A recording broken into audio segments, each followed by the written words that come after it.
मधुबन के बाबा, मधुबन के बाबा मुरली वाले, आपका क्या कहना,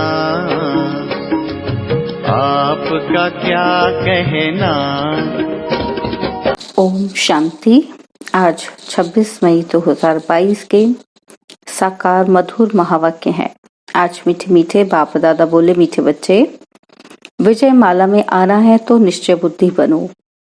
निराकार बाप हमें पढ़ाते हैं, वह साथ ले जाएंगे, इस निश्चय में कभी संशय न आए। बाबा ने कहा, मीठे बच्चे, विजय माला में आना है तो निश्चय बुद्धि बनो। निराकार बाप हमें पढ़ाते हैं, वह साथ ले जाएंगे, इस निश्चय में कभी संशय न आए। बाबा ने प्रश्न पूछा कि विजयी रत्न बनने वालों की मुख्य निशानी क्या होगी, और उत्तर में कहा, उन्हें कभी किसी बात में संशय नहीं आएगा। वह निश्चय बुद्धि होंगे, उन्हें निश्चय होगा कि यह संगम समय है, अब दुख धाम पूरा हो, सुख धाम आना है। और सेकंड पॉइंट कहा कि बाप ही राजयोग सिखला रहे हैं, वह देही अभिमानी बनाकर साथ ले जाएंगे। वह अभी हम आत्माओं से बात करते हैं, हम उनके सम्मुख बैठे हैं। और तीसरी निशानी पॉइंट है, परमात्मा हमारा बाप भी है, राजयोग की शिक्षा देते हैं, इसलिए शिक्षक भी हैं, और शांति धाम में ले जाएंगे, इसलिए सतगुरु भी हैं। ऐसे निश्चय बुद्धि हर बात में विजयी होंगे। मुरली का गीत है, तुम्हें पाके हमने जहां पा लिया है, जमी तो जमी आसमां पा लिया है। ओम शांति। बाप ने बच्चों को ओम शांति का अर्थ तो समझाया है, हर एक बात सेकंड में समझने की है। जैसे बच्चे भी कहते हैं ओम अर्थात अहम आत्मा मम शरीर, वैसे बाप भी कहते अहम आत्मा परम धाम में रहने वाली। वह हो जाता है परमात्मा। ओम यह बाप भी कह सकते हैं तो बच्चे भी कह सकते हैं। अहम आत्मा व परमात्मा दोनों का स्वधर्म है शांत। तुम जानते हो आत्मा शांति धाम में निवास करने वाली है, वहां से इस कर्म क्षेत्र पर पाठ बजाने आई है। यह भी जानते हो कि हम आत्मा का रूप क्या है और बाप का रूप क्या है, जो कोई भी मनुष्य सृष्टि में नहीं जानते हैं। बाप ही आकर समझाते हैं, बच्चे भी समझाते हैं कि हमारा बाप परम पिता परमात्मा है। वह शिक्षक भी है तो हमारा सत्य सुप्रीम गुरु भी है, जो हमको साथ ले जाएंगे। गुरु तो बहुत करते हैं, अभी बच्चे निश्चय करते हैं कि परम पिता परमात्मा बाप भी है, सहज राजयोग और ज्ञान की शिक्षा भी दे रहे हैं, और फिर साथ भी ले जाएंगे। इस निश्चय में ही तुम बच्चों की विजय है। विजय माला में पिरोए जाएंगे रुद्रमाला व विष्णु की माला। भगवान उवाच कि मैं तुम बच्चों को राजयोग सिखलाता हूँ, तो टीचर भी हो गया, मत तो मिलनी चाहिए ना। बाप की अलग मत, टीचर की अलग, गुरु की अलग होती है। भिन्न भिन्न मत मिलती है, यह फिर भी सभी का एक ही है, इसमें संशय आदि की कोई बात ही नहीं। जानते हो हम ईश्वर की फैमिली अथवा वंशावली हैं। God father is creator. गाते भी हैं कि तुम माता पिता हम बालक तेरे, तो जरूर फैमिली हो गई। भारत में ही गाते हैं, वह है पास्ट की बात। अभी प्रेजेंट में तुम उनके बच्चे बने हो, उसके लिए ही शिक्षा लेते हैं कि बाबा आपकी श्रीमत पर हम चलते हैं तो जो पाप हैं वे योग बल से कट जाएंगे। बाप को ही पतित पावन सर्वशक्तिमान कहते हैं।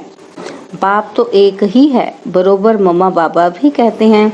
उनसे राजयोग सीख रहे हो। आधा कल्प तुम ऐसा वर्षा पाते हो जो वहां दुख का नाम नहीं रहता।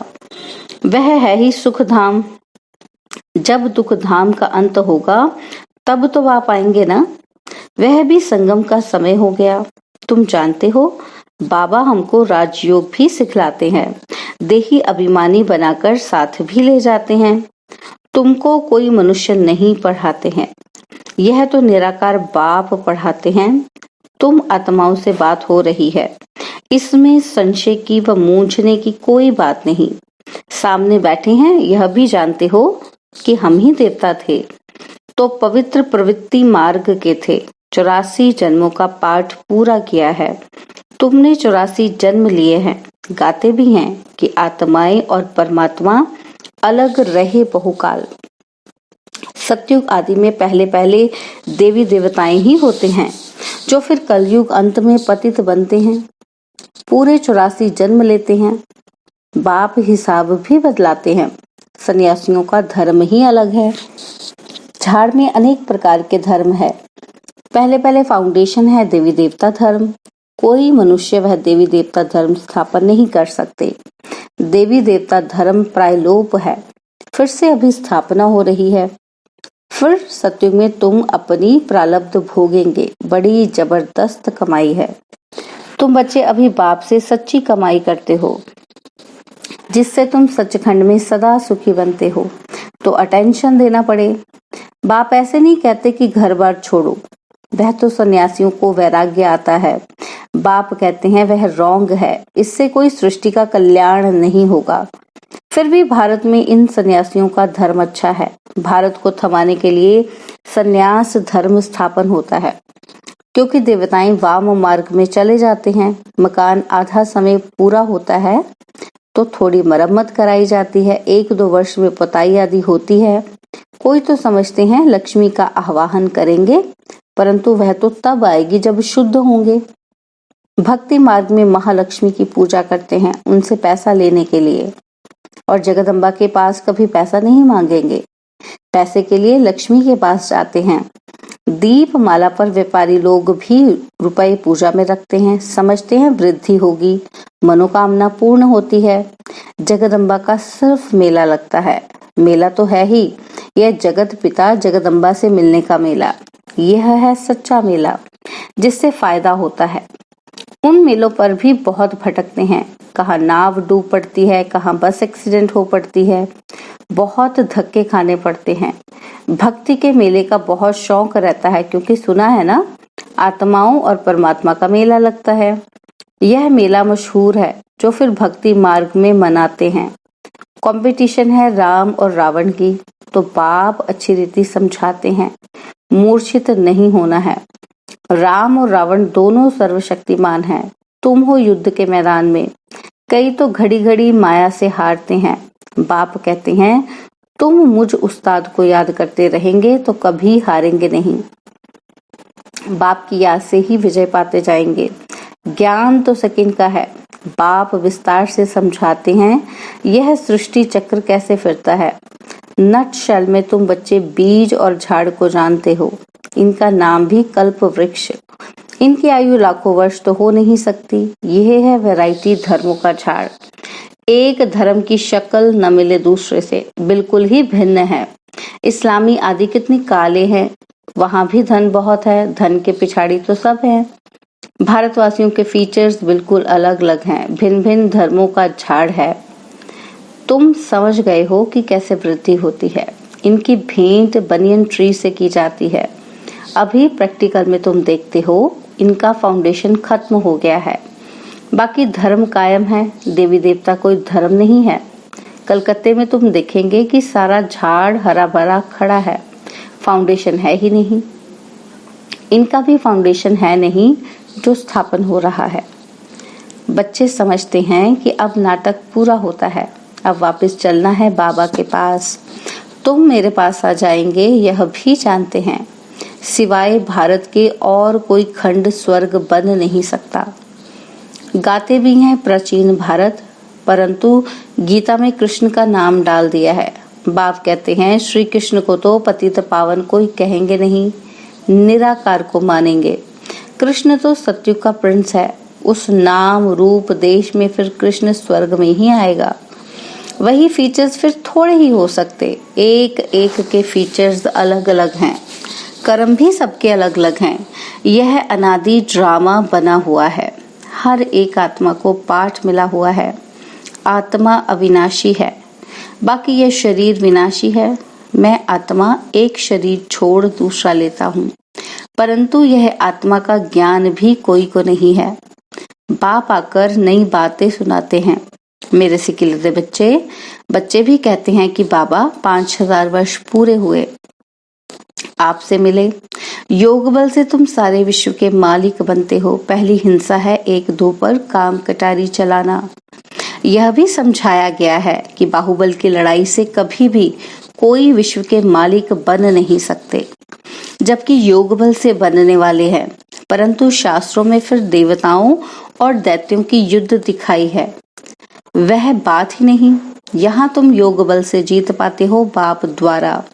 बाप है विश्व का रचयिता, सो जरूर नई विश्व ही रचते हैं। लक्ष्मी नारायण नई दुनिया स्वर्ग के मालिक थे, हम ही स्वर्ग के मालिक थे। फिर 84 जन्म ले पतित वर्थ नॉट अ पेनी बन पड़े हैं। अब तुमको ही पावन बनना है। भगत तो बहुत है, परंतु जास्ती भक्ति किसने की है? जो आकर ब्राह्मण बनते हैं, उन्होंने ही शुरू से लेकर भक्ति की है, वही आकर ब्राह्मण बनेंगे। प्रजापिता सूक्ष्म वतन में तो है नहीं, ब्रह्मा तो यहाँ चाहिए ना, जिसमें प्रवेश करते हैं। तुम जानते हो जो मम्मा बाबा यहाँ है वह वहाँ है। ये बातें बड़ी अच्छी समझने की है। डायरेक्शन बाबा देते रहते हैं, ऐसे ऐसे तुम सर्विस करो। बच्चे नई नई इन्वेंशन निकालते हैं। कोई चीज की कोई इन्वेंशन करते तो कहेंगे कि कल्प पहले भी ये इन्वेंशन निकाली थी, फिर इनको इम्प्रूवमेंट किया जाता है। स्वर्ग और नर्क का गोला जो बनाया है ये बहुत अच्छा है। कृष्ण सभी को बहुत प्यारा लगता है, परंतु उनको ये पता नहीं कि यही नारायण बनता है।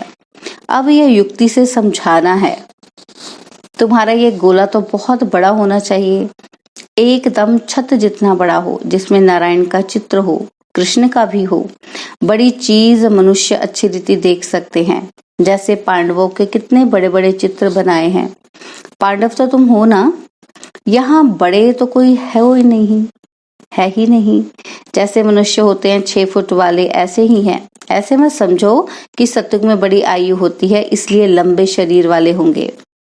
जास्ती लंबा मनुष्य तो शोभता ही नहीं, तो समझाने के लिए बड़े बड़े चित्र चाहिए।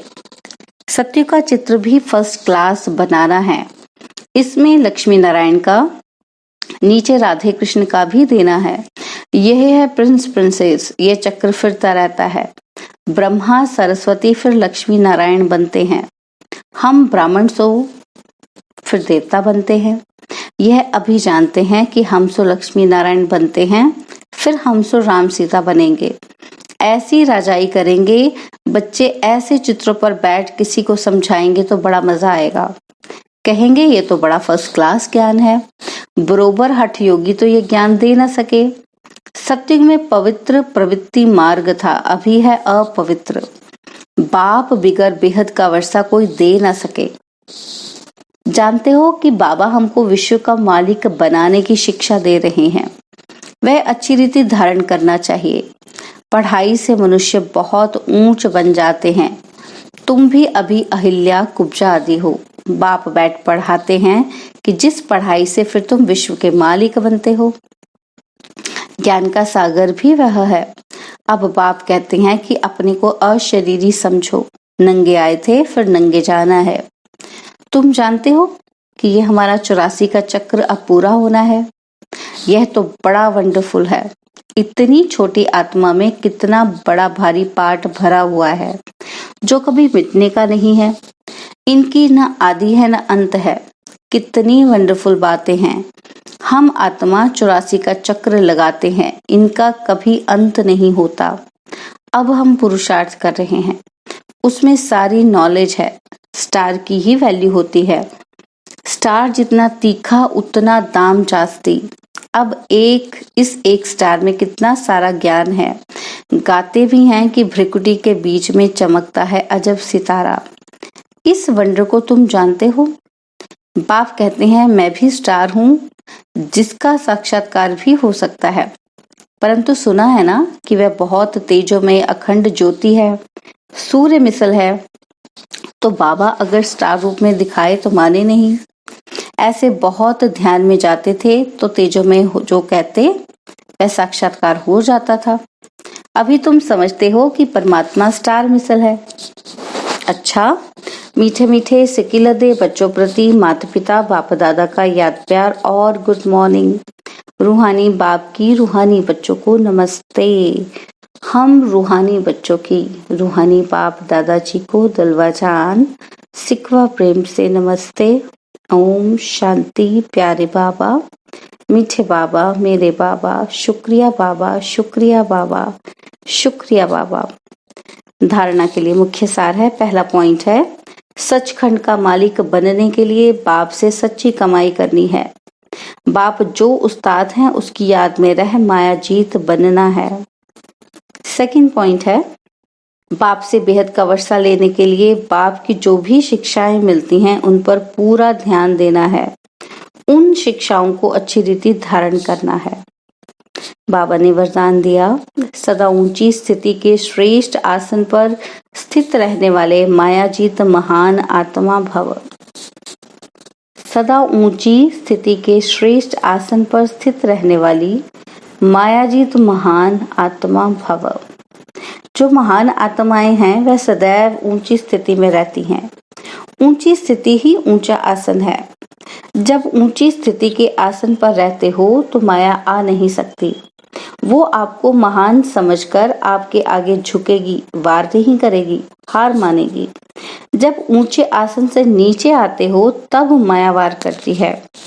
आप सदा ऊंचे आसन पर रहो तो माया के आने की ताकत नहीं, वह ऊंचे चढ़ नहीं सकती। स्लोगन है, शांति का दूत बन सबको शांति का दान दो, यही आपका ऑक्यूपेशन है। स्लोगन, शांति का दूत बन सबको शांति का दान दो, यही आपका ऑक्यूपेशन है। ओम शांति। और अब यह एक बहुत अच्छी वीडियो भी जरूर देखें।